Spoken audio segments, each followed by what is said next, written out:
Bienvenidos al Lado Alternativo, un programa en el que hablamos de lo que queremos hablar. Meteorología con Barton, El Rincón de Diane, hablando de cine con Matías Balmeida y psicología con un pie izquierdo con Yolanda. ¡Empezamos!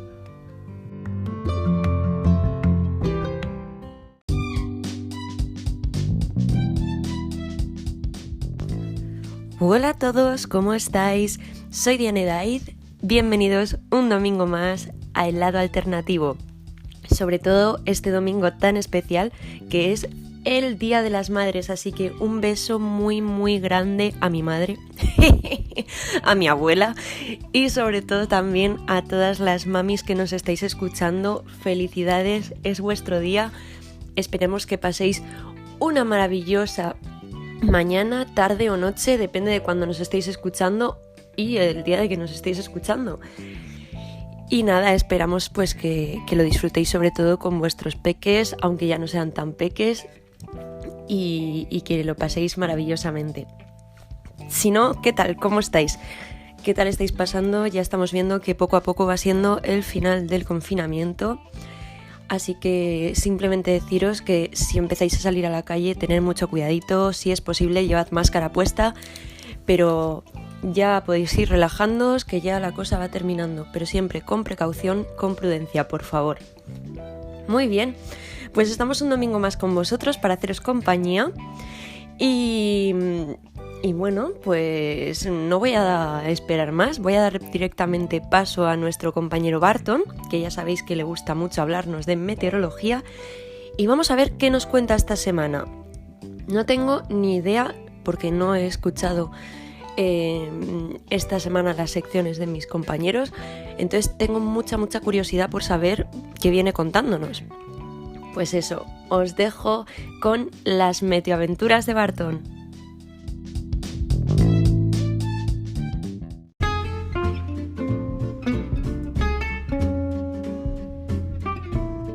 Buenas tardes, noches a todos, meteoaventureros y meteoaventureras, amigos y amigas del Lado Alternativo, y hoy tengo muchas cosas de qué hablar. Os preguntaréis, ¿de qué hablará Barton hoy domingo? Pues bien, ahora os lo voy a contar. En primer lugar, quiero comentar un poquito cómo ha sido a nivel de temperatura el año 2019, a nivel global, a nivel de todo el planeta. 2019, como ya muchos de vosotros sabéis, ha sido el año más caluroso en Europa y el segundo más cálido en el planeta. El primero fue 2016, que fue el año más cálido en el planeta desde que se tienen registros, y el segundo es el 2019. A nivel de Europa, el 2019 fue el más caluroso. Pues bien, ante estos datos tan abrumadores, muchos pensaréis, ¿qué está pasando? ¿Cambio climático? ¿Calentamiento global? ¿Un proceso natural del planeta? Lo que es curioso es que, bueno, hay muchos científicos que opinan que es por culpa del aumento del dióxido de carbono y de la actividad humana, pero hay otros científicos que apuntan que podría tratarse de un proceso natural del planeta. De hecho, tampoco conocemos muy bien cómo funciona el tema de los periodos naturales que tiene el planeta. Ya sabéis que el clima de la Tierra no siempre es igual, va cambiando, es como es un ser vivo, va evolucionando. Pero lo que sí que está claro es que, al menos a día de hoy, la mayoría de científicos creen que el dióxido de carbono, que es el principal gas de efecto invernadero, está detrás de este aumento de las temperaturas que estamos viviendo desde aproximadamente finales de los 70, principios de los 80. Yo, a nivel personal, no voy a dar mi opinión, me la guardo, quizá algún día la dé, pero no voy a dar mi opinión. Lo que sí que haré es hablar un poco de estos datos y decir que, bueno, que a nivel particular se está notando a nivel particular de Cataluña y de España, se está notando pues que últimamente los veranos cada vez son más cálidos y más largos, empiezan en mayo y acaban en octubre, cuando lo normal era que empezaran a finales de junio y terminaran a mediados de septiembre. Y ahora se está viendo eso, también se está viendo que los inviernos cada vez son más cálidos. Quizá donde se está notando más es en los inviernos y en los veranos, no tanto la primavera. Y también se está notando obviamente en los otoños, pero la primavera aún parece que no se está notando tanto. ¿Qué más? Decir que las emisiones mundiales de CO2 en el año 2019 crecieron y volvieron a marcar récords, y ya muchos gobiernos están tomando cartas en el asunto, pero se está criminalizando al vehículo privado, cuando el vehículo privado no es la única fuente de contaminación ni es la fuente principal de contaminación. Recordemos que la fuente principal de contaminación hoy en día, aparte del sector del automóvil, es la industria, son los cruceros, son los aviones. En definitiva, todo, de hecho, cualquier actividad humana tiene repercusión en el medio ambiente y en el clima. Y nada, metoaventureros y metoaventureras, compañeros y compañeras del lado alternativo, decir que 2020 seguramente, debido a esta pandemia de coronavirus, bajará notablemente, o si no ligeramente, mejor dicho, porque tampoco tiene un efecto inmediato sobre el clima, bajará seguramente el nivel de CO2. Y bueno, decir que en muchas ciudades, como por ejemplo las principales ciudades, se están llevando protocolos, pero siempre criminalizando, y es lo que a mí no me gusta, criminalizando al sector del automóvil, cuando no es ni mucho menos la principal fuente de contaminación ni la más contaminante. Y ahora, hecho este breve inciso, que ya llevo como 5 minutos enrollándome, hoy os voy a hablar de una ciudad especial, Londres. Sé que muchos de vosotros os mola esta ciudad, Londres, y la habéis visitado alguna vez. Y ahora os voy a hablar a nivel de meteorología, qué podemos esperar en Londres. Muchos pensaréis que llueve más que en Barcelona, que es una ciudad súper lluviosa y que llueve muchísimo. Pues no es así. En Londres la media pluviométrica anual oscila entre los 500 y los 600 litros. De hecho, llueve más en la ciudad de Gerona, por ejemplo, o en algunas zonas de Barcelona.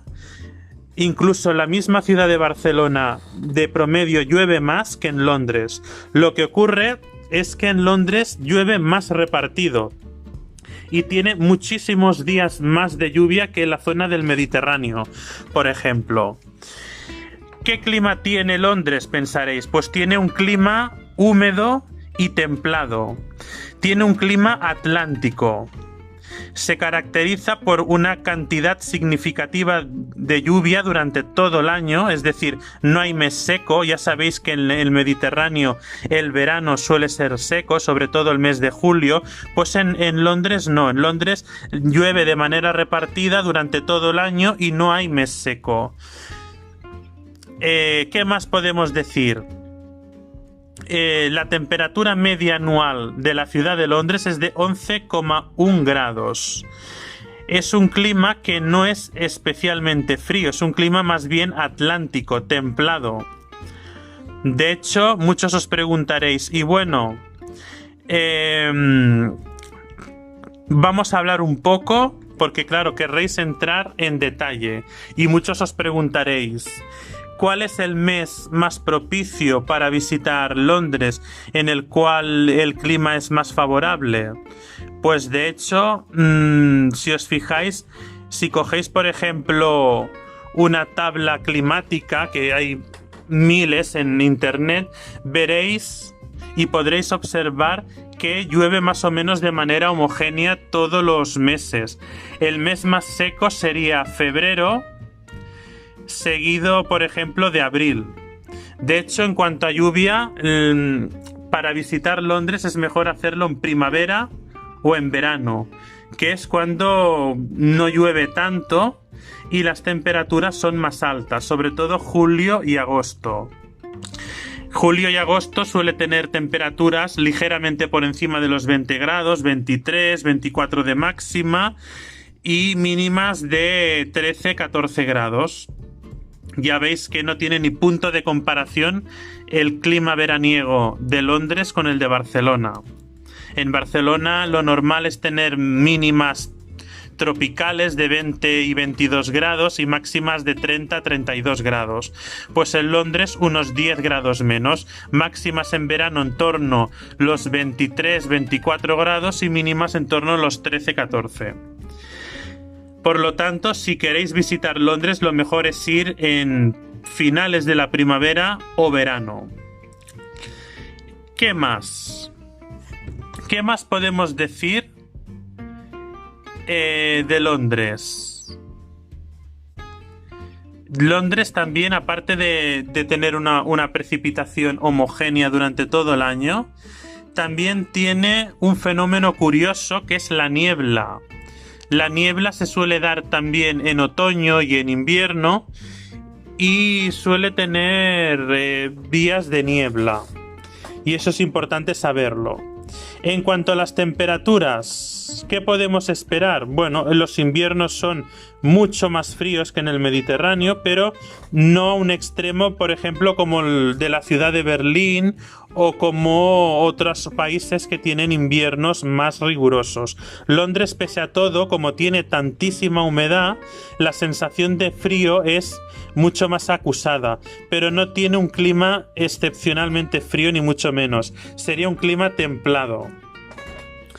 Por ejemplo, en los meses de enero, lo normal es estar en torno a los 8, 10, 11 grados de máxima y mínimas en torno al grado 2 o 3 grados, entre 1 y 3 grados de mínima.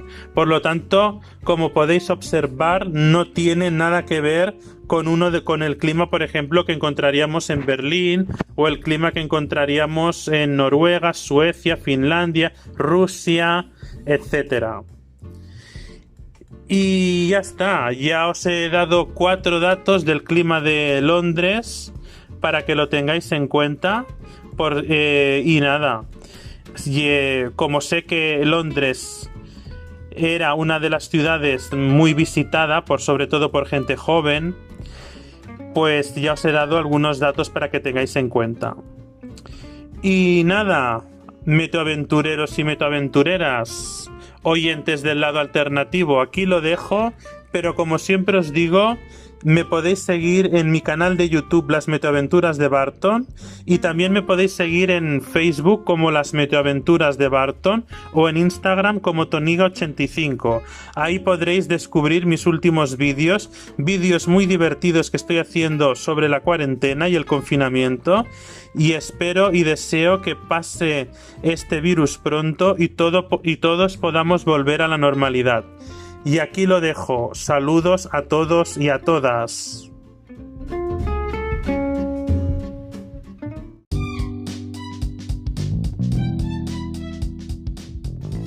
Y esta ha sido la sección de Barton, cuanto menos curiosa. Como ya os comenté en otro programa, la meteorología está siempre en nuestras vidas, forma parte de ellas.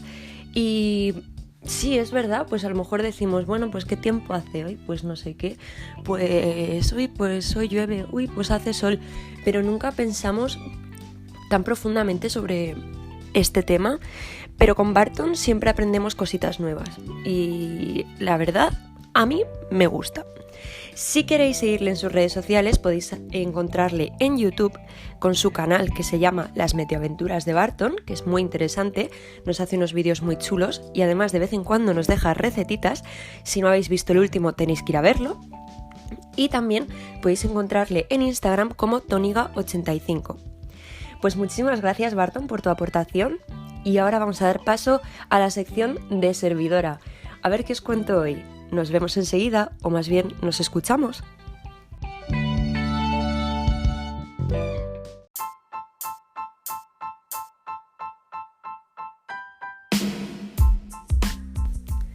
Y ya estoy en modo el rincón de Diane.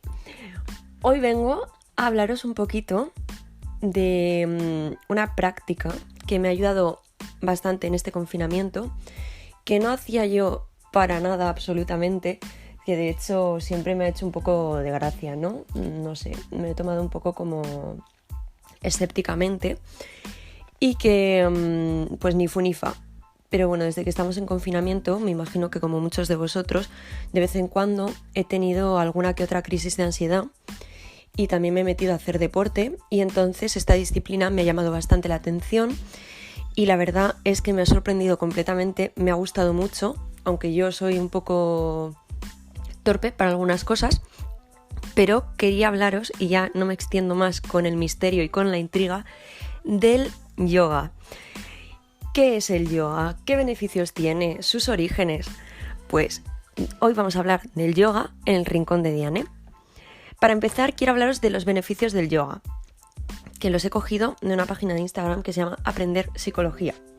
Muy bien, pues los beneficios del yoga, nada más y nada menos, son varios, sino que lo primero, reduce el estrés. Ya os digo, yo tenía ataques de ansiedad. A lo mejor me he puesto a hacer yoga, me he forzado a hacer yoga porque en esos momentos, claro, depende mucho de la persona. A mí pues no me dan ataques de ansiedad en plan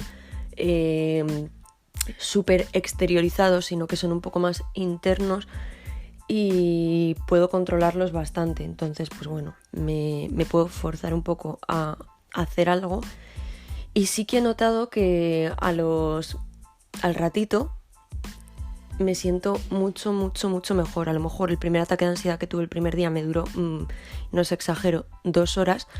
Pues al día siguiente, cuando me entró el ataque de ansiedad, me puse con el yoga directamente a ver si podía controlarlo y me duró, pues a lo mejor me duró, no sé, ¿qué me duró? 45 minutos, 1 hora. Entonces, a mí me pasó pues eso en ese momento, pero reduce el estrés de forma general, de forma cotidiana. Si hacéis una práctica regular, que sois bastantes constantes, os puede ir muy bien. Mejora el sueño. Eso nos puede venir bien a todos. ¿Para qué vamos a mentir? No sé cómo dormís vosotros. Yo depende del día. Duermo más tarde, duermo más temprano, me cuesta más dormir, me cuesta menos dormir. Y en norma general tengo bastantes problemas del sueño. Y la verdad, desde que hago yoga, que ya hace más o menos un mes, me está sentando bastante bien. Y la verdad, si lo hago antes de dormir, creo que estoy diciendo mucho la verdad, voy a intentar no decirlo tanto. Si lo hago justo un ratito antes de dormir, un par de horitas antes, sí que es cierto que me voy mucho más relajada a la cama y que descanso mejor. Todo hay que decir que si hacéis yoga antes de ir a dormir, para que os cunda pues por la noche, pues después de haber hecho yoga, pues a lo mejor no os metáis en el ordenador a jugar a un videojuego, o no os metáis a la Play a jugar al FIFA, o no os pongáis a ver una serie que os altere, sino que hacer algo. Si todavía no os vais a acostar, que os queda un ratito para acostaros, pues que no sea de mucha actividad. Mejora el humor. Previene enfermedades degenerativas. Eso, ¿qué os voy a decir? Solo son cosas buenas. Además, mejora la concentración. Bueno, yo eso lo he notado desde que hago deporte en general. Ya va a hacer más o menos 2 meses que me he puesto a hacer deporte y más o menos casi un par de semanitas que estoy haciéndolo mucho más seguido, muy en serio. Así que sí, yo lo he notado, te concentras más, tienes... Te despiertas mejor. No sé, los que hacéis deporte me entenderéis. Es difícil de explicar porque, claro, la persona que no hace deporte y que no está acostumbrada, pues dice, sí, bueno, claro, pero no. Yo era Yo era así, de hecho, desde que dejé el baile, como os explicaba en programas anteriores, yo no he vuelto a hacer nada de deporte y ahora que he vuelto a hacerlo, pues me concentro mucho mejor, me cuesta menos ponerme a hacer las cosas y además las hago incluso, depende de cosas, más rápido. Así que, pues eso, ventajas. Y para los traviesines y las traviesinas, y no tanto, porque, pues eso, mejora las relaciones sexuales. Y vamos a pasar a conocer un poquito más el yoga. Yoga, J-U-G, significa conectar, unir, relacionar. Para los indios, porque el yoga proviene pues de la cultura india, no de los indios de América, los indios de la India, que son los creadores del yoga, como os decía, es la conexión y el unísono. Es la unión entre el Brahman, que es el yo universal, y el Atman, que es el yo individual. Con los movimientos correctos y con una respiración adecuada, podemos llegar a la armonía espiritual, física y psicológica. Parece ser que el yoga apareció más o menos, menos o más, hace 5.500 años, pero no podemos hablar de una fecha exacta. Teóricamente el yoga se fundó en una civilización pacífica que giraba en torno a conceptos abstractos. Seguramente se dice que era una sociedad comunitaria y solidaria y sin ninguna jerarquía. ¿Os imagináis hoy en día tener una sociedad así? Se dice que quizás el yoga encuentra sus orígenes en una práctica ancestral a la que se dedicaban los brahmanes. Estas prácticas buscaban aumentar el poder de la persona que practicaba asiduamente estos ejercicios para poder apropiarse del poder de los dioses. Se trataba de los tapas, que no de las tapas, que ya sé que nos da mucha hambre todo esto, pero no. Los tapas, que significa austeridad. Eran ejercicios de dificultad extrema para el cuerpo y para los sentidos. Para ello se tenían que aislar del resto de la población, exigirse dichos ejercicios y con el paso del tiempo, estos ejercicios de los que estamos hablando parece ser que se transformaron y se suavizaron, pero que al principio eran muy chungos y fuertes. Pero todo esto, al fin y al cabo, son teorías que no podemos confirmar al 100%, porque existe un gran misterio en cuanto al origen de esta tan conocida práctica física y espiritual de hoy en día, que si no lo sabéis, es practicada por millones de personas. Y es que el yoga tiene diferentes estilos también. Por ejemplo, ya me disculpo si hay alguna persona que me está escuchando y que está en su casa acordándose de toda mi familia, por favor no de mi madre y de mi abuela, que es el Día de las Madres, pero porque digan, qué mal lo estás pronunciando, hija. Me disculpo, yo me disculpo, de verdad. Pero bueno, tenemos varios estilos de yoga, como estaba diciendo, que es el vinyasa, el ashtanga, el yoga dinámico, el iyengar, el hatha, el nidra, el kundalini, el yoga restaurativo, que yo personalmente es el que hago, etcétera, etcétera, etcétera. Hay una larga lista de estilos de yoga. Todos ellos proceden del Yoga Sutra, que no del Kama Sutra, amiguis, que ya veo por dónde venís. El Yoga Sutra ha sido escrito y recopilado entre el siglo II y V a.C. Recoge 195 sutras, que son frases cortas a memorizar, y 1161 palabras. Se compone de 4 capítulos. El primer capítulo es el Samadhipada, que es la unificación, que significa o que simboliza los obstáculos a superar y los elementos a realizar. Por otro lado, el segundo capítulo tenemos el Sadhanapada, el recorrido, que es la yoga de acción, o el yoga de acción, que es meditación y tapas.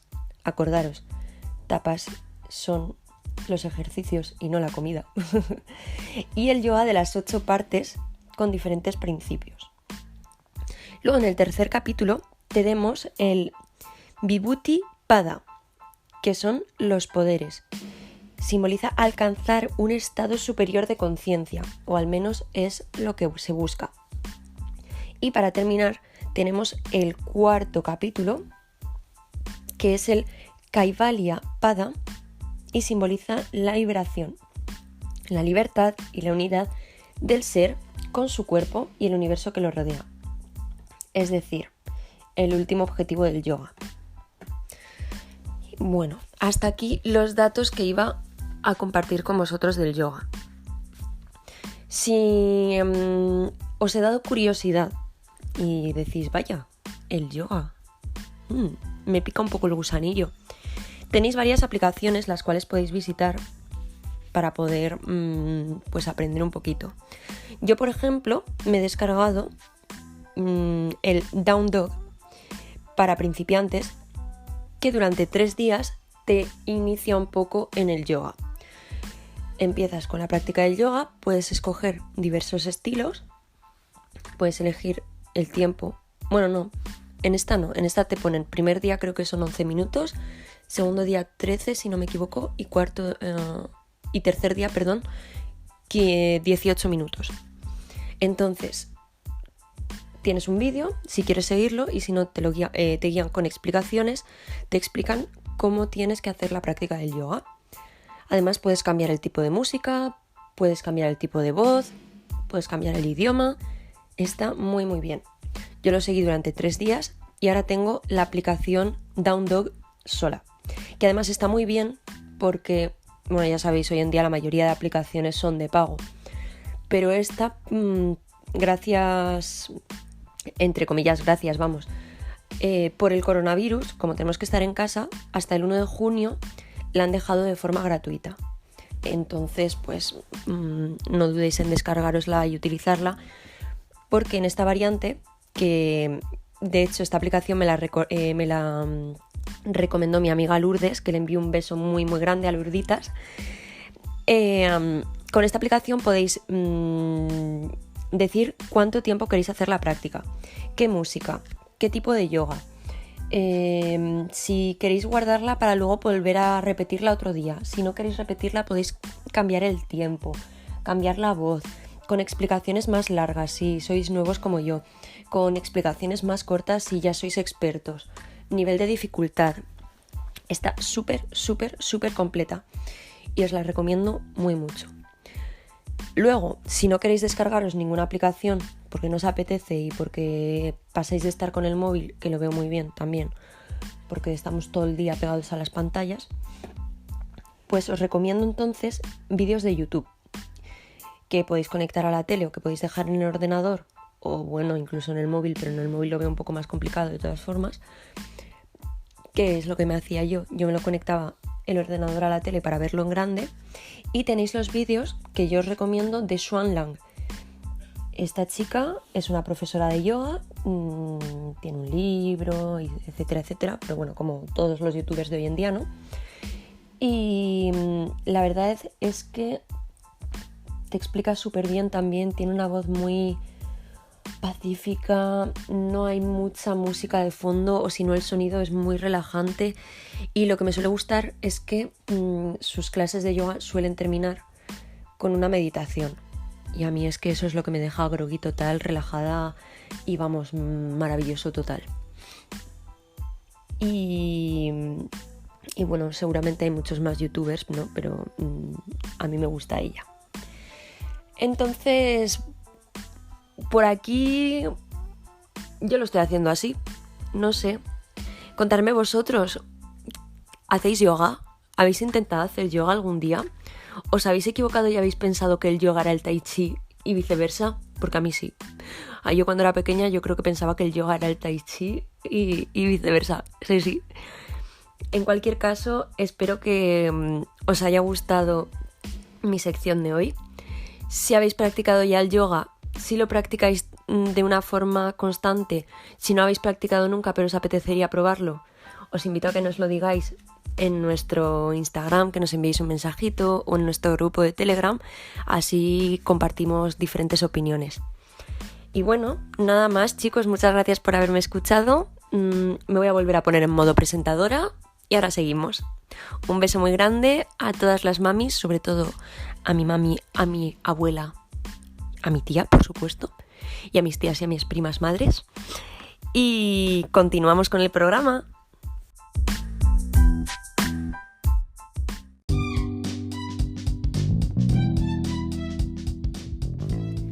Y hola otra vez, ahora en modo presentadora.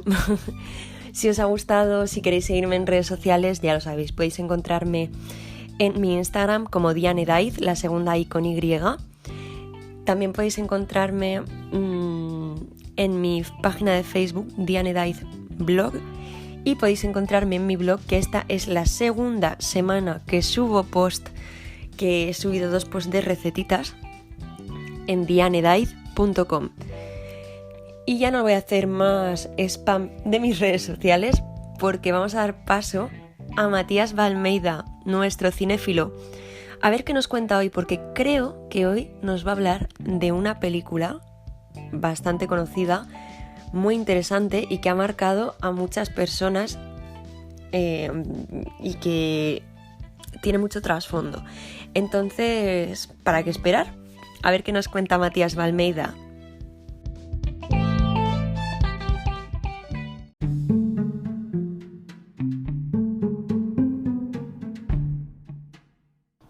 Con el semblante de la devoción y el movimiento de acciones piadosas, intentamos engañar al demonio mismo. Una de las frases de V de Vendetta que exactamente dije en el podcast pasado y lo vuelvo a repetir. Y diréis, ¿por qué lo dice? Bueno, porque voy a hablar esta vez de la película de V de Vendetta. Una película en la que las hermanas Wachowski hicieron cierto borrador y... pues ya que ellas no dirigieron esta maravillosa película que tuvo que dirigir el asistente de dirección que estuvieron trabajando con él en The Matrix. No recuerdo exactamente el nombre del asistente director, pero bueno, fue el que finalizó la película. Y ellas nombran eso, que en 2020 sucede esta historia distópica, repito, distópica, después de una pandemia en 2020. Casualidades de la vida. ¿Podremos decir que es como Julio Verne o sus obras? No nos vamos a meter en esos charcos. Eso sí, después de 23 años, después de haber hecho Alan Moore, esta novela gráfica, un pionero en novelas gráficas, empiezan a hacer esta película. Eso sí, consigue los derechos, claro, en 1988. John Silver, el productor. Entonces, claro, cogen a las hermanas Wachowski y dicen, pues mira, bueno, las hermanas Wachowski presentan el borrador, ¿no? Diciendo que lo quieren hacer y tal, y dicen, venga, vamos para adelante. Pero, ¿qué pasa? Que ellas acababan de hacer Matrix, las 3 peliculillas de Matrix, que la primera, bueno... Hicieron la primera, luego la segunda y luego la tercera, valga la redundancia, pero realmente la segunda y la tercera la grabaron juntas a la vez. Por eso, para aquellos que fueron al cine a ver, o por ejemplo en mi caso, a ver estas películas, salió a los pocos meses. Tanto Matrix Revolution como Revelation, o algo así por el estilo. Por cierto, muy buenos los cortometrajes de Animatrix, impresionantes. Incluso también hay más novelas gráficas y tal de Matrix, pero bueno, volviendo al tipo este de... Bueno, hablando un poco de Alan Moore, ¿no? El creador de V de Vendetta, de esta novela gráfica, que está completamente enfadado de esta película, que no se ve nada reflejada con la obra que él hizo, ya que él, lo que dice Alan Moore, pues dice que se enfrenta, pues eso, a la ideología política liberal contra el neoconservador, ideologías en las que Alan Moore le parecen completamente lo mismo y a su vez pues igual de mediocres, es lo que dice, cosa que bueno, en la película pues digamos que dicen cosas diferentes.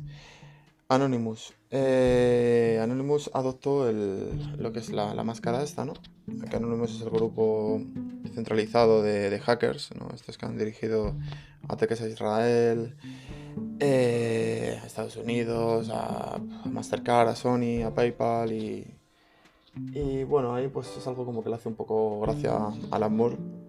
Y bueno, y Time Warner, que es la que se encarga del tema del merchandising de las películas y todo el rollo este, pues claro, Alan Moore lo que dice, claro, una película que va en contra del régimen dictatorial, ¿cómo puede ser que estén vendiendo máscaras a 40, 50 dólares?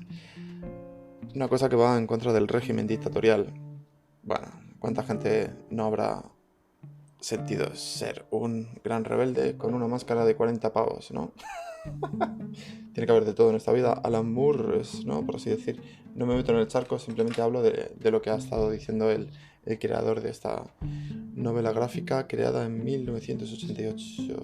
1988 creo que era. No, 1982. Tanto 8 no fue así. 88 fue cuando compraron los derechos de esta película. Una película creada por las hermanas Wachowski que bueno, pegaron un pepinazo de la hostia, por así decir, perdón por la expresión, creando la serie de Sense8. Una serie que fue expuesta, bueno, creada para Netflix, y una serie en la que, claro, no voy a hacer un spoiler, pero digamos que son 8 personas que están conectadas. Lo único que puedo decir que, bueno, tiene una gran fotografía, es de las mejores series que he visto con una fotografía inmensa. Grabaron en diferentes sitios del mundo, es algo que enriquece bastante. Y otra cosa muy buena, que los personajes tienen un contacto físico a tal en el que, bueno, incluso salen haciendo orgías entre ellos. Y de las primeras tomas de Sense8, entre ellos, por ejemplo, el actor este español que hizo el Duque, que no me recuerdo cómo se llama ahora. Y pues bueno, de sus primeras escenas eran, pues venga, hacer orgías entre, pues eso, todos juntos, tíos y tías, tal, trans, había de todo ahí. Y me parece muy bonito que en estos tiempos, pues bueno, hombre, siendo una serie de Netflix, que Netflix solo coge violencia, solo coge dramas, coge temas de narcotráfico y este tipo de cosas. Una cosa que, aunque la serie sea de ciencia ficción, tenga su violencia también, pero incita al amor y a la unión, algo que es algo muy, muy bonito. Tanto así que incluso conozco gente que ha optado por tener relaciones sexuales de su mismo sexo. Es algo muy bonito. Yo creo que habría que tener una mente más abierta en el tema del sexo y de la unión, y que cada uno opte por sí mismo, intentar quererse más con quien realmente crea. Y en esta serie pues te incita a eso, a que realmente veas lo bello de las personas, no lo bello de lo típico que nos venden, de lo típico de, pues sí, de que dos personas se tienen que amar, no puede haber nadie más por medio y tal. No estoy diciendo que, bueno, que venga todo el mundo a orgías, sino simplemente exponiendo este caso de lo bello y de las diferentes formas de amar. Algo precioso, en lo que recomiendo a todo el mundo que vea Sense8, pero a su vez algo capado, ya que fue una de las series más vistas de todo el mundo, Sense8. Dijeron que era una de las series más vistas, pero pirateadas, por así decir, ¿no? Porque, claro, supuestamente seguro que manipularían, en mi opinión, el caso de datos, porque como van a decir que, claro, que es una de las series más vistas, una serie en la que la gente sale amándose. No. Hemos puesto a narcos, a la destrucción y al caos, y a la división social, por así decir, de que es lo que más o menos suelen vender estas plataformas como Netflix, etc. Bueno, Sense8, la recomiendo, y recomiendo esta obra de la hermana Wachowski, y mi pena por no poder seguir viendo esta serie, ya que está capada. Pero bueno, sigamos hablando un poco de V de Vendetta. Alan Moore, enfadado, cabreadísimo por esta película, que él a su vez dijo que, por favor, a todos los de Warner, exigió a Warner Bros. E incluso con todo el pepinazo que ha dado esta película, porque claro, los productores y tal estaban contentísimos, porque es una película que se ha convertido en una película de culto. Una película que quien haya estado metido dentro del negocio esto, porque claro, el cine es negocio, pues se ha lucrado de dinero ya de por vida, ¿no? Y nada, él exigió a Alan Moore estar fuera del proyecto y que por favor no le nombraran absolutamente para nada en el tema relacionado con esta obra, que no tiene nada que ver con su novela gráfica, que incito a que la vean. Una de las actrices, Natalie Portman, que fue la que tuvo el privilegio de estar en esta obra, a mí, bueno, es una película que sí que me gusta y tal, pero también pues hablo de la opinión de Alan Moore. Fue cogida para esto, V de Vendetta, que hizo un gran papel y tal. Incluso dijo que ella lo que más sufrió en el caso de al hacer esta película fue cuando en la escena que le rapan la cabeza de verdad, ¿no? Que es impresionante, la verdad que hace un papelazo muy muy bueno. Otra de las personas que estaban puestas como para que saliera en esta película era Scarlett Johansson, pero al final no escogieron a Scarlett. Y luego otra chica que dijeron que podía haber sido, pero al final no fue la chica esta que salía en Piratas del Caribe, que decía de Elizabeth, no me acuerdo ahora cómo se llama. Perdonadme que estoy grabando esto a la hora de la siesta y no me acuerdo. Bueno, una gran casualidad, ¿no? Que las hermanas Wachowski predijeran que hubiese una pandemia en 2020. Ya lo del tema de política no me meto, quedo aparte, y deciros que, bueno, que quien quiera ver V de Vendetta, pues ahí la tenéis. Hasta luego, se despide Matías Almeida y ya está. Adiós.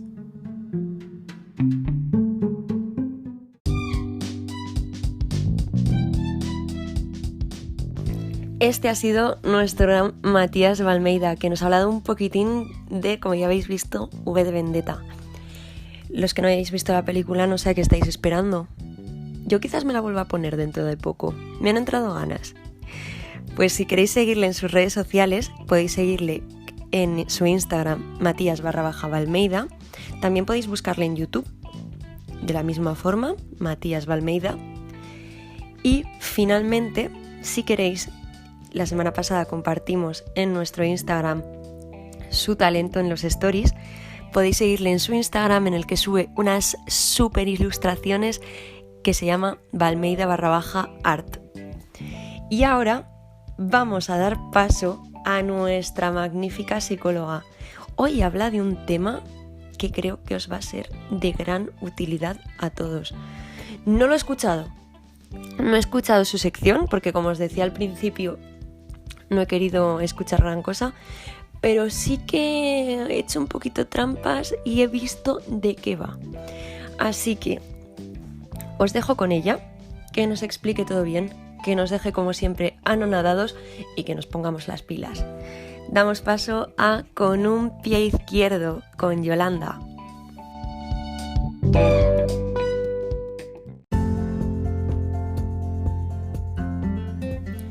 Hola, amigas y amigos del lado alternativo. Aquí estamos, otro capítulo más, con un pie izquierdo. ¿Cuántas veces os habéis planteado en hacer algo y cuando os vais a poner, no lo veis como algo motivador o algo que os venga que os venga en gana de hacer, y muchas veces decís, bueno, pues es igual, ya lo haré algo, mira, lo haré luego, que tengo que hacer esto que es más importante, o simplemente no, o sea, dejas pasar esa oportunidad?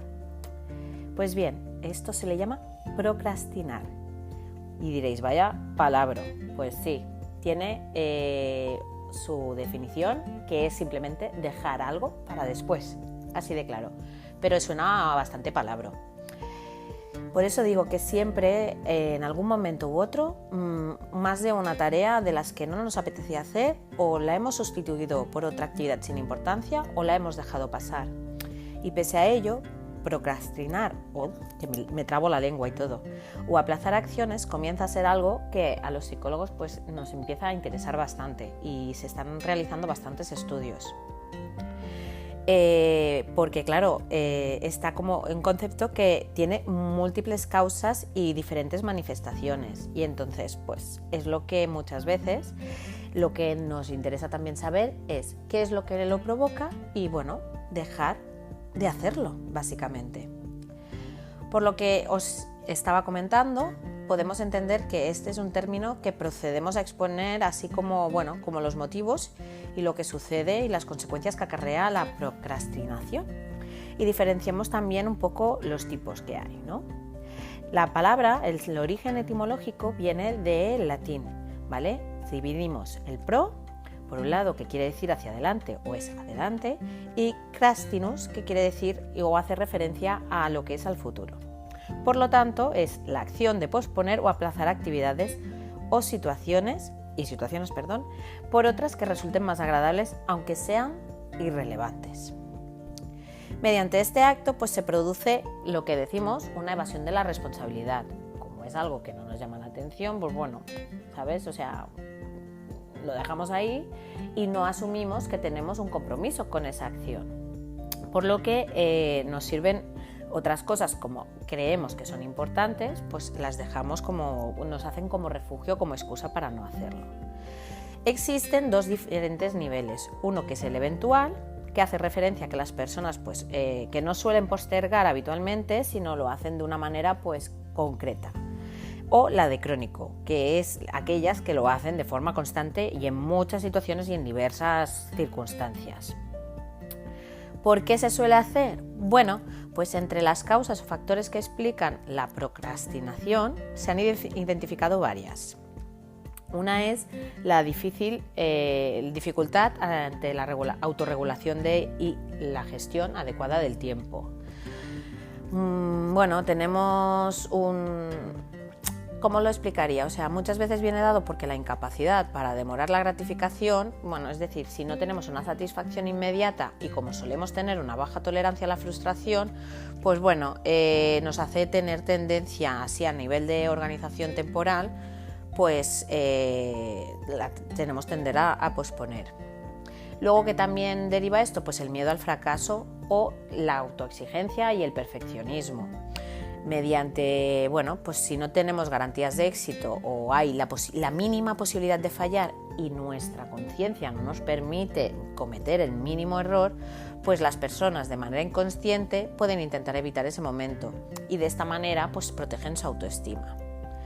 De aquí que también una baja autoimagen o un autoconcepto un poco distorsionado o carente, pues hace que, las personas que perciben que sí mismas son poco competentes y que por ello presentan,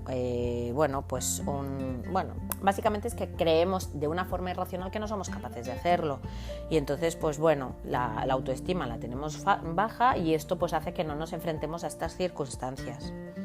Otro de los factores bastante importantes en la procrastinación es la ansiedad.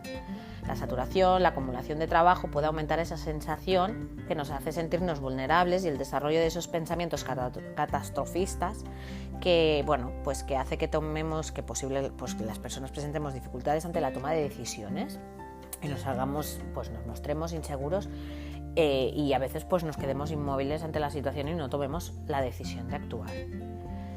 ¿Qué más? Pues la percepción de la acción. Si se percibe que el acto es como algo abrumador o difícil o aburrido, incluso estresante, como antes os mencionaba, también hay bastantes posibilidades de que lo dejemos pasar. Una conducta evasiva también, es decir, pasar, ¿cómo lo explicaría yo esto? Vamos a ver, que si somos como personas así que no da igual, sí, lo que quieras, es como que evitamos enfrentarnos a esa situación porque el hecho de enfrentarnos a ello hará que nos genere ansiedad o temor, por lo que el alivio temporal como vía es como evitar la situación de estrés y eso también nos hace dejar de actuar o tomar decisiones. El tiempo realmente es uno de los factores que mayor condiciona la procrastinación. ¿Qué quiere decir esto? Que cuanto más lejana es la meta, mayor tiempo es como es algo inalcanzable, está muy a tiempo. Yo además esto me viene muy al dedillo porque yo era así, ¿no? Con los exámenes cuando estudiaba, si me queda mucho tiempo, ya estudiaré. Y luego, claro, llegaba el día. horas antes decir, ostras, es que no me he mirado ni el temario, por favor, necesito, o sea, y claro, como la sensación de el espacio-tiempo es como muy lejano, pues como que, bueno, ya estudiaré. Y luego pues también la impulsividad y la impaciencia, es decir, la falta de un autocontrol también puede explicar pues algo que se produzca un hecho de procrastinación. ¡Oh! Procrastinación. Madre mía, si es que me trabo la lengua. Luego, a partir de estas diferentes causas, pues tenemos varios tipos en el que se han distinguido 3 tipos: el de por evasión, el de por activación y el de indecisión. La procrastinación por evasión es pues que una conducta evitativa por temor a fracasar o por sentimientos de vulnerabilidad hagamos que no nos enfrentemos a la tarea en cuestión. Luego, por activación, pues hace referencia a que, bueno, la demora hasta el final o el límite, o sea que queda como que no queda más remedio que hacerla, pues ahora la hago, ¿vale? Es lo que os explicaba un poco antes, ¿no? O sea, ya no me queda más tiempo por evitar hacer esta acción, pues es que me toca y la tengo que hacer.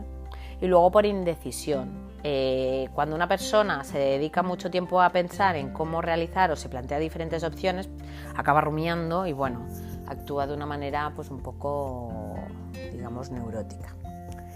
Consecuencias que nos puede, pues bueno, derivar de este acto.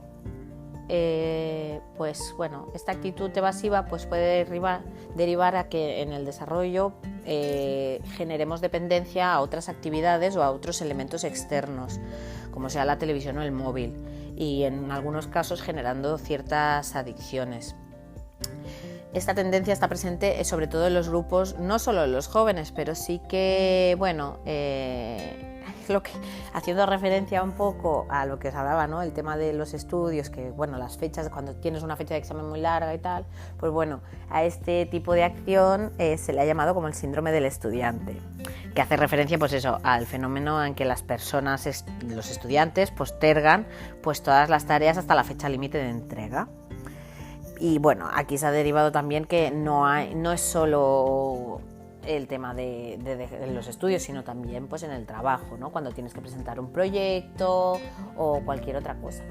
¿Qué pasa? Yo, por ejemplo, siempre he dicho, yo en mi caso, que trabajo mejor bajo presión. Es decir, cuando a mí me dicen de aquí para allá, porque yo suelo tener esa tendencia a procrastinar. Entonces, cuando tengo el espacio-tiempo corto, pues me organizo mucho mejor, es decir, sé que lo tengo que terminar, sé que lo tengo que hacer, no tengo margen de tiempo para estar divagando, por lo que entonces, pues no me queda otra, lo hago. Entonces, focalizo toda mi atención y todo mi ser y todo mi yo, mi conciencia, en hacer eso, en tomar esa acción. Por lo que, ¿cómo podemos dejar de hacerlo? Pues prácticamente es lo que yo os decía, o sea, simplemente una de las mejores maneras es, o sea, el que se deriva en esto es la falta de autorregulación y autocontrol. Entonces, planificar y la gestión del tiempo es un problema para los que no tenemos, lo que tenemos esto, por lo que normalmente se orienta a este trabajo y a este entrenamiento de estas competencias que yo os hablaba antes, que os he puesto yo muy claro mi ejemplo. Vale, entonces lo que tenemos que trabajar son las habilidades de organización, la responsabilidad y la automotivación. Simplemente, bueno, hay ciertas estrategias y bueno, os voy a comentar algunas. Yo he encontrado varios artículos que hablan de 10, de 7. Yo creo que siempre tenéis que intentar adaptarlo a vuestras necesidades y sobre todo a vuestras capacidades. Es decir, yo sé que mi manera de concentrarme está tal, ¿no? Por ejemplo, hay gente que decía, yo me levanto por la noche, o sea, por la noche me quedo estudiando hasta la noche, tal y cual y tal. Yo me levanto por la mañana. Bueno, pues yo, por ejemplo, yo soy muy nocturna y yo prefería quedarme hasta las 2, las 3 de la mañana estudiando porque me concentraba mucho mejor que no, por ejemplo, levantarme. Yo, para levantarme, procrastino ya, o sea, es decir, retardo el máximo, o sea, desde que abro los ojos hasta que pongo el pie en el suelo. Pues el factor fundamental es saber lo que a cada uno le va bien y de la mejor manera que podemos intervenir, y para eso hay que conocerse. Y qué mejor oportunidad que tenemos estos días. Yo, por ejemplo, quería aprovechar estos días para leer libros que tengo pendientes. Tengo 4 libros empezados y ninguno acabado. Bueno, y así como podría hacer, pero he estado leyendo otras cosas y tal, y entonces en ese momento pues lo he dejado como descuidado. Y ahora que han pasado, ¿qué? 50 días de confinamiento, pienso, madre mía, o sea, podría haber aprovechado. ¿Por qué? Porque como siempre pensamos que nos queda mucho, pues así nos va. Entonces, yo os voy a decir nada. Os voy a comentar 4 o a lo mejor os podría comentarlos todos, pero básicamente es conocerse a uno mismo y saber lo que nos va bien, y a partir de ahí elaborar la estrategia, ¿vale? El primer paso siempre es obligarte a comenzar la tarea. O sea, yo si quiero leer un libro, pues venga, lo leo. Y cada día me marco como, venga. A veces es mejor como dejarlo como constancia y hacer un registro, ¿vale? Entonces, añade pues eso, elementos agradables que te ayuden a vencer esa resistencia y que te motiven, ¿vale? O sea, el primer paso, que es el más difícil, pues ya lo has hecho. Luego, elimina las distracciones. Pues yo, por ejemplo, para concentrarme me pongo música, aunque a veces hay gente que diga, no, a mí eso me distrae. Pues a mí poner música que me gusta me relaja, y entonces me hace estar predispuesta a poner la atención en la tarea que yo quiera realizar. Observa tu entorno, es decir, tu lugar de trabajo, si la luz, el desorden, qué elementos provocan que te distraigas y qué elementos ayudan a que tú te concentres. Entonces, yo por ejemplo estoy teletrabajando, pues yo ya me he puesto un lugar que ese es como que yo mis horas de trabajo las dedico allí. Entonces allí tengo todo lo que necesito en el momento en que yo necesito ponerme a trabajar, para evitar levantarme cada 2x3, para evitar distraerme, para evitar pensar en, uy, ahora no tengo esto. Entonces antes de ponerme pienso qué tengo que hacer y qué es lo que necesito, ¿vale? Lo mismo, establecer objetivos, sobre todo objetivos a corto plazo, porque si nos los ponemos a largo plazo es como, bueno, queda mucho, ya lo haré. No, aquí y ahora es fundamental, ¿vale?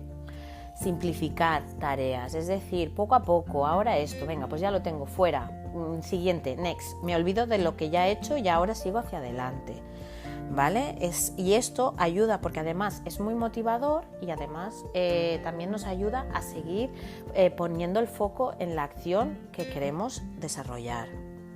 Planificar, ¿vale? Calendarios, listas, tiempos, ¿vale? O sea, eso es súper. Y también los descansos, planifica los descansos, ¿vale? Por ejemplo, pues cada 2 horas 10 minutos, o cada hora 5 minutos o 10 minutos, el tiempo que tú necesites para oxigenar tu cerebro de la acción que tú estás realizando y pasar a la siguiente fase. Yo lo llamo así, fases, venga, un pam, pim, pam. Esto es como un trabajo en cadena, pero que lo hace uno mismo, ¿vale? Poner límites. Claro, el problema, por ejemplo, ahora del teletrabajo es como que te gestionas un poco tu tiempo y dices, bueno, si no me pongo a las 9, me pongo a las 10, pero acabo tal, vale. Yo me marco una hora límite, me da igual, o sea, yo hay ciertas horas, por ejemplo, sobre todo a la noche, a partir de las 8 de la noche ya no dedico más horas al trabajo. Si tengo que recuperar esas horas al día siguiente, me levanto antes, estoy más rato por la mañana, o sea, a partir de las 8 desconecto, porque es que si no me tiro todo el santo día, así os lo digo. Sobre todo, pues también en relación a esto, la gestión de la energía, es decir, si tú tienes que ser muy productivo, también tienes que alimentarte bien, ¿vale? O sea que esto es súper importante. Y bueno, a veces pues se necesita también algún compañero que te ayude a gestionar esto, que te ayude pues a que te motive o que esté contigo simplemente. Ya el hecho también de hacer público nuestras tareas o lo que tenemos que hacer, nos metemos un poco de presión, entre comillas, ¿vale? Para no dejarlo pasar y para no dejar ir más allá la tarea, ¿no? Porque tenemos ya no solo el compromiso con nosotros mismos, que no lo tenemos, porque si procrastinamos no lo tenemos, pero si lo dejamos en manos de otro, ahí un poco, que no tampoco está bien, pero bueno, ahí está, pues parece que ya el compromiso con los demás parece que sí que somos más capaces de cumplirlo. Luego el uso de apps también, pero bueno, ya aquí no creo que sea necesario, pero bueno, si eres muy, pues hazlo, porque tampoco es... Bueno, reflexionar, es decir, vamos a ver, ¿por qué aplazo esta tarea? ¿Por qué dejo pasar esto? ¿Por qué? ¿Qué es lo que me provoca que no quiera hacerlo? ¿Vale? Hagamos la reflexión. Esto es súper importante siempre. Hablemos con nosotros mismos. ¿Qué es lo que nos incomoda? ¿Cómo podemos solucionarlo? ¿Vale? Escuchémonos. Si hay algo en nosotros que nos dice que esto no nos apetece hacerlo, miremos por qué. Premiarse, es decir, vamos, yo muchas veces pues digo, mira, si acabo bien esto, pues mi onza de chocolate, ¿vale? O lo que sea, o me pongo media hora, 20 minutos en mi descanso, me pongo una serie, ¿sabes? Y ya está, marcarte mucho las cosas. Venga, va, o miro internet, miro Facebook, miro Instagram, lo que sea. Y sobre todo, y para mí lo más importante, ser flexible.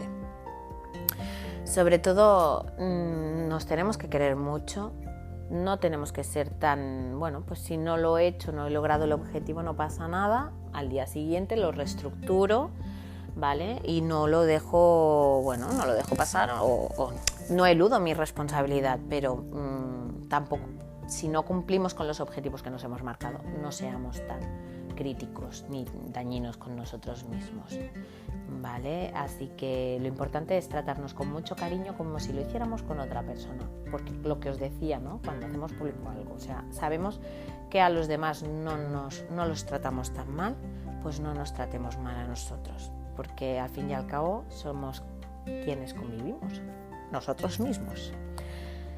Bueno, chicos, pues aquí os lo dejo, que yo, si a mí me dais coba, ya sabéis que me enrollo mucho, ya sabéis que podéis encontrarme aquí en el lado alternativo, dejando algún mensajito, y si queréis, pues también en mi Instagram personal, @meili, MEILY83, y nada, soy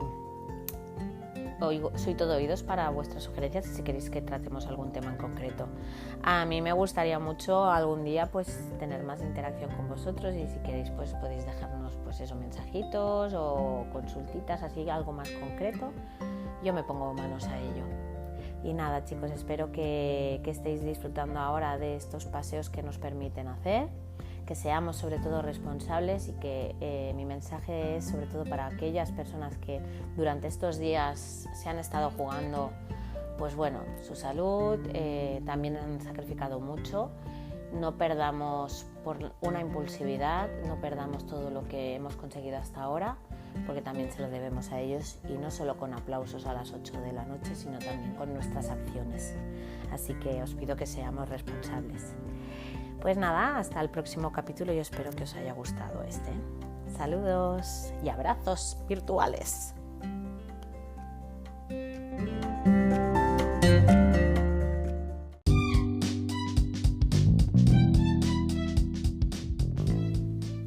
Y esta ha sido la sección maravillosa de Con un pie izquierdo con Yolanda. Muchísimas gracias por esta aportación tan interesante, y que espero que nos haya servido mucho a todos. A mí me ha llegado al alma, ¿qué queréis que os diga? Así que ya sabéis lo que hay que hacer.